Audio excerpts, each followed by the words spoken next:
Hello बच्चों, आज हम पढ़ते हैं केमिकल बॉन्डिंग, रासायनिक आबंधन। रासायनिक आबंधन क्या होता है? रासायनिक आबंध बनाने की ज़रूरत क्यों पड़ी? क्योंकि कोई भी परमाणु जो होता है वो अस्थायी होता है। डाल्टन की थ्योरी में आपने पढ़ा था कि परमाणु अस्थायी होते हैं और वो अपने स्थायित्व को प्राप्त करने के लिए क्रियाशील होते हैं, यानी कि किसी न किसी से जुड़ते रहते हैं, क्रिया करते रहते हैं। क्रिया करना किस तरह की क्रिया करते हैं? रासायनिक क्रिया करते हैं और आबंध का निर्माण करते हैं। जब वो जुड़ते हैं तो उनके बीच में एक बॉन्ड बन जाता है, जिसे ही हम केमिकल बॉन्ड कहते हैं। केमिकल जो बॉन्ड होते हैं वो 3 तरह के बॉन्ड पड़ते हैं: ionic bond, covalent bond and coordinate bond. यहाँ पर जो हम बॉन्ड पढ़ रहे हैं आयनिक बंध, उस आयनिक बंध या सहसंयोजक किसी भी प्रकार के बंध पढ़ने के लिए हमको सबसे पहले अष्टक नियम को समझना होगा। अष्टक नियम जो आया है वो पहले लुईस और कौशल की अवधारणा से आया है। थोड़ा सा शॉर्ट में समझते हैं लुईस और कौशल की अवधारणा क्या थी। लुईस ने क्या बताया था कि जब भी किसी परमाणु में इलेक्ट्रॉन का जब वितरण होता है, उस इलेक्ट्रॉन के वितरण में जो बाह्य कोश में इलेक्ट्रॉन होते हैं, उन बाह्य कोश के इलेक्ट्रॉन को संयोजक इलेक्ट्रॉन कहते हैं और उस कोश को, जो बाह्य वाला कोश होता है, उसे संयोजकता कोश कहते हैं और उसके अंदर जितने इलेक्ट्रॉन प्रेजेंट होते हैं उसे संयोजी इलेक्ट्रॉन कहते हैं। एक एग्जाम्पल देखते हैं कि यहाँ पर जैसे हमने सोडियम लिया है, सोडियम का परमाणु क्रमांक है 11, जिसका विन्यास लिखते हैं 1s2, 2s2, 2p6, 3s1। जब इसको हम कोश में देखते हैं तो ये के कोश कंप्लीट, ये यहाँ पर एल कोश और ये यहाँ पर एम कोश। ये इसके जो अंदर के इलेक्ट्रॉन्स, जो अंदर के कोश है, कौन से कोश है? के और एल। इसका जो बाहर का कोश है वो है एम। यानी जो बाह्य कोश में, बाहर के कोश में हमको एक इलेक्ट्रॉन दिखाई दे रहा है। सबसे बाहर क्या दिखाई दे रहा है? एक इलेक्ट्रॉन 3s1 में, 3s में यहाँ पर एक इलेक्ट्रॉन दिखाई दे रहा है। तो ये वाला जो कोश हुआ m, ये कोश इसका सोडियम का क्या हुआ? बाह्य कोश हुआ और इसके अंदर जो इलेक्ट्रॉन प्रेजेंट है उसे क्या कहा? संयोजी इलेक्ट्रॉन। तो लुईस ने बताया कि ये जो बाहर के कोश में जो इलेक्ट्रॉन प्रेजेंट होते हैं उन्हें संयोजी इलेक्ट्रॉन कहते हैं और इस कोश को संयोजकता कोश कहते हैं। यानी कि संयोजकता कोश में जितने इलेक्ट्रॉन प्रेजेंट होते हैं उन्हें संयोजी इलेक्ट्रॉन कहते हैं और लुईस ने इन्हें बिंदुओं से दर्शाया। जैसे अगर हम सोडियम की लुईस संरचना बनाना चाहेंगे तो कैसे बताएंगे? इनके ये सारे इलेक्ट्रॉन नहीं बताएंगे, ये सारे इलेक्ट्रॉन तो क्या हो गए? इनर शेल के इलेक्ट्रॉन्स हो गए ये सब। अब के और एल दोनों को ही क्या बोलेंगे? Inner shell electrons. लेकिन जो एम के अंदर है, यानी कि 3s1 में, 3s में जो 1 इलेक्ट्रॉन है वो क्या कहलाएगा? संयोजी इलेक्ट्रॉन। तो सोडियम का जब लुईस संरचना बतानी है तो लुईस संरचना में क्या दर्शाया जाता है कि जो बाह्य कोश में जितने भी इलेक्ट्रॉन प्रेजेंट होते हैं उन्हें बिंदुओं द्वारा दर्शाया जाता है। यह है लुईस संरचना। लुईस और कौशल दो अलग अलग वैज्ञानिक थे जिन्होंने अलग अलग जगह पर अपना रिसर्च करा था। तो लुईस ने संयोजकता इलेक्ट्रॉन को इस तरह से बताया कि जितने बाह्य कोश में इलेक्ट्रॉन होते हैं उनकी संख्या को, जितनी संख्या होती है उसे संयोजकता कहते हैं। यानी यहाँ सोडियम की संयोजकता लुईस के अकॉर्डिंग कितनी है? 1। इसी तरह से जब वहाँ पे कौशल पे अपना रिसर्च कर रहे थे तो उन्होंने भी कुछ इस तरह से ही देखा और उन्होंने थोड़ा सा यहाँ पर बताया कि जो इलेक्ट्रॉन होते हैं बाह्य कोश में वो उसके आवेश के साथ उन्होंने बताया कि इलेक्ट्रॉन, क्योंकि जब भी कोई परमाणु अस्थायी होता है तो वो स्थायित्व प्राप्त करने के लिए या तो इलेक्ट्रॉन देता है या लेता है और देने और लेने से उस पर धनावेश या ऋणावेश आ जाता है। इसी पॉजिटिव और नेगेटिव चार्ज के कारण उन्होंने बताया कि जो संयोजी इलेक्ट्रॉन होते हैं उसके साथ उनके चार्ज भी लगाए जाते हैं। जैसे अगर हम किसी की वैलेंसी, यहाँ पर सोडियम की वैलेंसी हम अगर बोल रहे हैं कि 1 है तो कौशल ने क्या बताया, इसकी वैलेंसी उन्होंने +1 करके बताई और इसी आधार पे दोनों की मिलीजुली अवधारणा के आधार पर एक अष्टक नियम दिया गया और उसी अष्टक नियम से हम सारे जो बॉन्ड बनाते हैं उनको समझ सकते हैं। आयनिक बॉन्ड, सहसंयोजक बंध, उपसहसंयोजक बंध, ये सारे बॉन्ड हम तभी समझ सकते हैं जबकि हम अष्टक नियम को समझें। तो इन दोनों की मिलीजुली अवधारणा से अष्टक नियम क्या हुआ, अष्टक नियम ये बताया गया कि जब भी कोई परमाणु किसी भी परमाणु के बाह्य कोश में 8 इलेक्ट्रॉन होने चाहिए और जब तक कि 8 इलेक्ट्रॉन नहीं होते तो वो परमाणु इलेक्ट्रॉन देता या लेता रहता है, यानी क्रियाशील रहता है। जब वो इलेक्ट्रॉन देकर लेकर अपना अष्टक, अपने कोश को या 8 इलेक्ट्रॉन को कंप्लीट कर लेता है तो वो स्थायित्व में आ जाता है।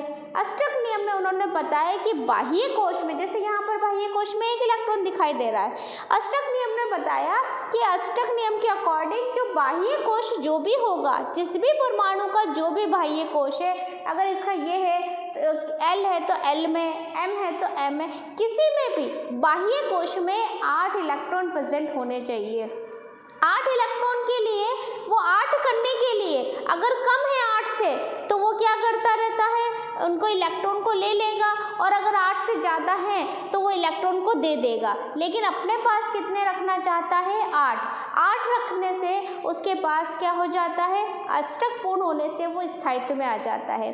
अब किस तरह से वो कब देता है, कब लेता है, कब शेयरिंग करता है, ये सब भी उन्होंने कौशल ने बताया कि जब जैसे सोडियम वाली कंडीशन है, सोडियम में 8 करने के लिए या तो इसको क्या करना पड़ेगा, 7 इसमें जोड़ने पड़ेंगे, 7 किसी से लेने पड़ेंगे, या फिर ये हो सकता है कि ये अपना 1 इलेक्ट्रॉन किसी को दे दे, देने से क्या हो जाएगा, ये वाला जो कोश है, ये वाला कोश हो जाएगा ख़त्म, M वाला कोश ख़त्म, क्योंकि इसमें इलेक्ट्रॉन ही नहीं बचा। अब तो ये कोश ख़त्म, अब ये कोश ख़त्म तो बाह्य कोश कौन सा हो गया, L कोश हो गया। तो L कोश में कितने इलेक्ट्रॉन हो जाएंगे, 8, 2 यहाँ पर और 6 यहाँ पर, तो 8 इलेक्ट्रॉन इसमें हो जाएंगे। इसलिए अब ये किस में आ जाएगा, स्थायित्व में आ जाएगा। तो कौशल के अकॉर्डिंग जो Na की जो संयोजकता थी सोडियम की, वो उन्होंने क्या बताई, +1 बताई।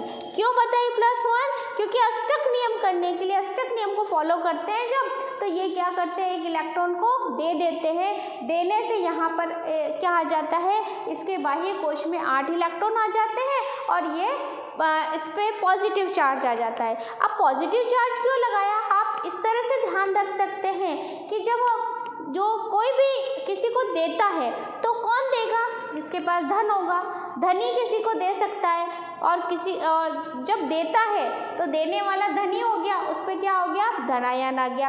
तो जो भी कोई इलेक्ट्रॉन देता है उस पर क्या आ जाता है, धनायन आ जाता है। इसी तरह से कोई भी किसी से इलेक्ट्रॉन लेता है तो लेने से वो किसी का ऋणी हो जाता है, इसलिए उस पर ऋणायन आ जाता है। इस तरह से हम पॉजिटिव और नेगेटिव चार्ज को याद रख सकते हैं।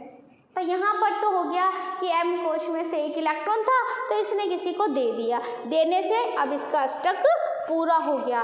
क्लोरीन के केस में देखते हैं, क्लोरीन का परमाणु क्रमांक जो 17 है, इसको देखते हैं 1s2, 2s2, 2p6, 3s2 और 3p5, सॉरी ये 3p5, ये K कोश, ये L कोश और ये M कोश। यहाँ पर M कोश में हमको दिखाई दे रहे हैं 7 इलेक्ट्रॉन, करने कितने हैं, 8, यहाँ पर 8 इलेक्ट्रॉन करने, तो ये 2 कंडीशन इसके पास, या तो ये अपने 7 किसी को दे दे, 7 किसी को दे देगा तो ये कोश खत्म हो जाएगा और कोश खत्म होने से यहाँ पर 8 इलेक्ट्रॉन हो जाएंगे। अब क्या ध्यान रखना है हमको, जो भी संख्या में कम हो वही काम करना है। अगर कम संख्या में इलेक्ट्रॉन देने से अष्टक पूरा होता है तो देना है, और कम संख्या में इलेक्ट्रॉन लेने से अष्टक पूरा होता है तो वो लेगा इलेक्ट्रॉन। यहाँ पर क्या हो रहा है, 7 इलेक्ट्रॉन है, 7 किसी को देने की बजाय ये किसी से 1 ले लेता है तो इसका अष्टक पूरा हो जाता है। तो अष्टक पूरा करने के लिए इसने किसी से ले लिया, इसलिए क्लोरीन पर कितना आ जाता है, 1 माइनस चार्ज आ जाता है, क्योंकि ये इसका ऋणी हो जाता है। जितने भी वो इलेक्ट्रॉन देता है उतने प्लस चार्ज, और जितने भी इलेक्ट्रॉन लेता है उतने इस पर माइनस चार्ज आ जाते हैं। क्या करना है हमको, 8 में से वो नंबर ऑफ इलेक्ट्रॉन माइनस करने हैं जो बाह्य कोश में प्रेजेंट होते हैं। अगर किसी के पास 1 इलेक्ट्रॉन है और तो क्या करेंगे, तो यहाँ पर 7 इलेक्ट्रॉन आ रहे हैं तो 7 ये देगा नहीं ना, ये 7 इलेक्ट्रॉन किसी से लेगा नहीं, ये क्या कर देगा, अपना 1 इलेक्ट्रॉन दे देगा। इसी तरह से 2 इलेक्ट्रॉन भी आसानी से दे सकता है, 3 इलेक्ट्रॉन भी दे सकता है, चौथा जब इलेक्ट्रॉन होगा तो बराबर कंडीशन आती है देने और लेने की, तो वहाँ पर क्या हो जाती है, शेयरिंग हो जाती है, साझेदारी हो जाती है, तो वहाँ पर एक अलग तरह का बंध बनता है। अगर 5 इलेक्ट्रॉन किसी के बाह्य कोश में है तो हम जब 8 - 5 करते हैं तो 3 आ जाते हैं, यानी ये 3 इलेक्ट्रॉन किसी से ले लेता है तो लेकर कौन सा चार्ज आ जाएगा, -3 हो जाएगा। इसी तरह से अगर किसी के पास 6 है तो ये 2 इलेक्ट्रॉन ले लेता है तो माइनस चार्ज आ जाता है। इसी तरह से 7 है तो ये 1 किसी से ले लेता है तो माइनस चार्ज आ जाता है, तो ये माइनस के साथ यहाँ पर कैसी हो जाती है, इसकी संयोजकता आ जाती है। इस नियम को अष्टक नियम कहते हैं और इसी अष्टक नियम के आधार पर हम आयनिक बंध, सहसंयोजक बंध को समझ सकते हैं। इसके बाद देखते हैं हम आयनिक बंध क्या होते हैं। आयनिक या वैद्युत संयोजक बंध, अष्टक नियम के अकॉर्डिंग जब कोई भी परमाणु स्थायित्व प्राप्त करने के लिए यानी कि अष्टक पूरा करने के लिए 1 इलेक्ट्रॉन या 1 से अधिक इलेक्ट्रॉन त्यागता है तो उस पर धनावेशित आयन आ जाता है, धनावेशित आयन बन जाता है। इसी तरह से कोई भी परमाणु जब अष्टक पूरा करने के लिए 1 या 1 से अधिक इलेक्ट्रॉन गेन करते हैं, ग्रहण करते हैं, तब उस पर ऋणायन आ जाता है। इस तरह से वो ऋणायन बन जाता है। इसमें जो इलेक्ट्रॉन त्यागता है उसके अष्टक से इलेक्ट्रॉन निकल जाता है। जब इलेक्ट्रॉन देने और लेने से पहले कोई भी परमाणु क्या होता है, उदासीन स्थिति में होता है, अर्थात उसमें जितने प्रोटॉन होते हैं उतने ही इलेक्ट्रॉन होते हैं, लेकिन अपना अष्टक पूरा करने के लिए ये इलेक्ट्रॉन त्यागते और ग्रहण करते रहते हैं और इनके बनने से जो आयन बनते हैं वो विपरीत आवेशित होते हैं, एक धनावेशित होता है और एक ऋण आवेशित होता है। तो इस पॉजिटिव और नेगेटिव चार्ज के कारण इनमें अट्रैक्शन आ जाता है और इसी अट्रैक्शन के कारण जो बॉन्ड बनता है उसे आयोनिक या इलेक्ट्रोवैलेंट बॉन्ड, आयोनिक बॉन्ड क्योंकि आयन के बनने के कारण, इलेक्ट्रोवैलेंट क्यों बोला है, क्योंकि पॉजिटिव और नेगेटिव चार्ज इसमें बन जाते हैं जिसके कारण इसको इलेक्ट्रोवैलेंट, क्योंकि पॉजिटिव चार्ज बनता है, नेगेटिव चार्ज बनता है, तो वो इलेक्ट्रोवैलेंट जो है एटम बन जाता है, आयन बन जाता है, जिसके अट्रैक्शन के कारण वहाँ पर क्या होता है, बॉन्ड बनता है, इसलिए इसे आयनिक या वैद्युत संयोजक बंध कहते हैं। एग्जाम्पल देखते हैं, जैसे सोडियम है, सोडियम में इलेक्ट्रॉन कितने हैं, प्रोटॉन कितने हैं, प्रोटॉन भी 11 है और इलेक्ट्रॉन भी इसमें 11 होते हैं, लेकिन ये अपना अष्टक पूरा करने के लिए 2, 8, 1 इनका अष्टक पूरा करने के लिए ये 1 इलेक्ट्रॉन क्या कर देता है, दे देता है, ये इलेक्ट्रॉन दे देता है, जिससे इसका इलेक्ट्रॉन कितने हो जाते हैं, इसके पास 10 हो जाते हैं और 10 के जैसे ये क्या प्राप्त कर लेता है, उत्कृष्ट गैस विन्यास। 10 पे कौन सा, 10 परमाणु क्रमांक पे कौन सी गैस है, नियॉन गैस है, जिसको उत्कृष्ट गैस कहा जाता है क्योंकि उसका अष्टक पूरा होता है। और उत्कृष्ट गैसों के या तो अष्टक पूरे होते हैं या उनका कोश कंप्लीट होता है, तो यहाँ पर नियॉन गैस की तरह वो व्यवहार करता है। कब करेगा, जब वो अपना 1 इलेक्ट्रॉन किसी को दे देगा और देने के बाद ये स्थायित्व में आ जाता है तो ये बन जाता है Na+। अब ये जो Na+ है ये किसी को इलेक्ट्रॉन, क्योंकि Na+ बन गया, इसने किसी को इलेक्ट्रॉन दिया। इसी तरह से जब हम Cl देखते हैं तो Cl में प्रोटॉन होते हैं 17 और इलेक्ट्रॉन भी होते हैं इसमें 17।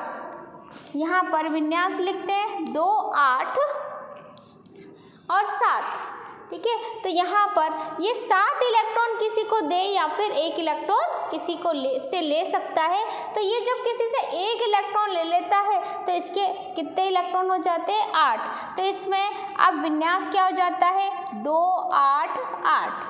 ठीक है। तो ये क्या बन जाता है यहाँ पर Cl माइनस, ये Cl माइनस और ये Cl plus sorry Na plus और Cl माइनस, इन दोनों के विपरीत आवेशित यानी पॉजिटिव और नेगेटिव चार्ज बनने के कारण इनमें अट्रैक्शन होता है और अट्रैक्शन के कारण इनमें जो बॉन्ड बनता है उसे आयोनिक बॉन्ड कहते हैं। NaCl एक आयोनिक यौगिक है। आयोनिक कंपाउंड क्या होते हैं? ऐसे कंपाउंड जिसमें आयंस के मध्य अट्रैक्शन होता है, जिसमें पॉजिटिव और नेगेटिव आयन बनते हैं, यानी कि आयनिक बॉन्ड जिनमें बनते हैं उन्हें आयोनिक कंपाउंड कहते हैं। ऐसे ही जरूरी नहीं है कि एक इलेक्ट्रॉन दे और एक इलेक्ट्रॉन ले, इसमें कोई इलेक्ट्रॉन इसमें यहाँ पर एक से ज़्यादा इलेक्ट्रॉन भी देने वाला कोई आयन हो सकता है और एक इलेक्ट्रॉन से ज़्यादा लेने वाला भी कोई एक आयन हो सकता है। एक और इसका एग्जाम्पल हम देखते हैं किस तरह से एक या एक से अधिक इलेक्ट्रॉन देते हैं। दूसरा एग्जाम्पल इसी को देखिए, Na ये मैंने लिखा है इसका विन्यास लुईस संरचना के अकॉर्डिंग, ये एक बिंदु लगाया इस पर 2 8 1 इसका विन्यास है। यहाँ क्लोरीन जिसमें 7 संयोजी इलेक्ट्रॉन है 1 2 3 4 5 6 एंड 7, 2 8 और 7 इसका विन्यास है। जब ये अपना अष्टक पूर्ण करता है तो क्या करना पड़ेगा, इसको एक इलेक्ट्रॉन देना पड़ेगा, देकर ये क्या बन गया पॉजिटिव चार्ज, विन्यास क्या हो गया 2 8। यानी कि इसमें जब ये एक इलेक्ट्रॉन किसी को दे रहा है तो इसके कोश में से वो इलेक्ट्रॉन निकल रहा है, तब ये पूर्ण रूप से आयनित हो रहा है। और यहाँ पर ये एक इलेक्ट्रॉन अपने कोश में ऐड कर रहा है, इसलिए इसका 2 8 8 हो गया। और यहाँ पर इसका भी अष्टक पूरा हो गया बाह्य कोश का, और इसका भी अष्टक, इसके जो बाह्य कोश था उसमें भी 8 इलेक्ट्रॉन आ गए, इसके बाह्य कोश में भी 8 इलेक्ट्रॉन आ गए। इसलिए इस पॉजिटिव और नेगेटिव चार्ज के बनने के कारण यहाँ पर NaCl का फॉर्मेशन हुआ। NaCl एक आयोनिक कंपाउंड है। दूसरा एग्जाम्पल देखते हैं कैल्शियम क्लोराइड। कैल्शियम क्लोराइड जिसका विन्यास होता है, जिसका जो इलेक्ट्रॉनिक कॉन्फ़िगरेशन होता है वो क्या होता है कि हम 1s2 करके लिखेंगे तो ऑर्गन तक वहाँ पे 18 इलेक्ट्रॉन आ जाते हैं। ये मैंने लिखा है K कोश में L में, तो ये यहाँ ऑर्गन जो आती है गैस, ऑर्गन में कितने होते हैं 18 इलेक्ट्रॉन, तो 2 8 ये 10 और ये 8 पे क्या हो जाती है ऑर्गन, इसका अष्टक पूरा हो गया यहाँ पर, तो ये इनर्ट गैस हो गई। इसके बाद यहाँ पर बचते हैं 2 इलेक्ट्रॉन। अब अगर ये 2 इलेक्ट्रॉन दे देते हैं तो इसका भी अष्टक पूरा हो जाता है। तो 2 इलेक्ट्रॉन, ये एक जिसमें से एक इलेक्ट्रॉन तो ये इस Cl को दे देता है, क्योंकि इसके पास कितने हैं इलेक्ट्रॉन 7, 1 2 3 4 5 6 और 7। एक इलेक्ट्रॉन इसने इसको दे दिया, इसके पास कितने हो गए 8। इसी तरह से इस क्लोरीन के पास भी 7 इलेक्ट्रॉन है, तो ये अपना एक इलेक्ट्रॉन इसको दे देता है, इसके पास भी कितने हो जाते हैं 8 हो जाते हैं। दोनों के पास 8 8 इलेक्ट्रॉन हो गए और इसके पास भी बाह्य कोश में 8 इलेक्ट्रॉन हो गए। इन सबका ही अष्टक पूर्ण होने के कारण ये स्थायित्व में आ गए और बॉन्ड फॉर्मेशन हो गया आयोनिक बॉन्ड, क्योंकि यहाँ पर ये 2 इलेक्ट्रॉन देगा तो इस पर क्या आ जाएगा कैल्शियम +2, और यहाँ पर ये एक एक इलेक्ट्रॉन ले रहे हैं तो इस Cl का ऊपर माइनस और एक Cl के ऊपर माइनस, तो ये यहाँ पर बन जाता है कैल्शियम क्लोराइड। के इस तरह से आप और भी आयनिक यौगिक देख सकते हैं, मैग्नीशियम क्लोराइड, फ्लोराइड का निर्माण भी कर सकते हैं।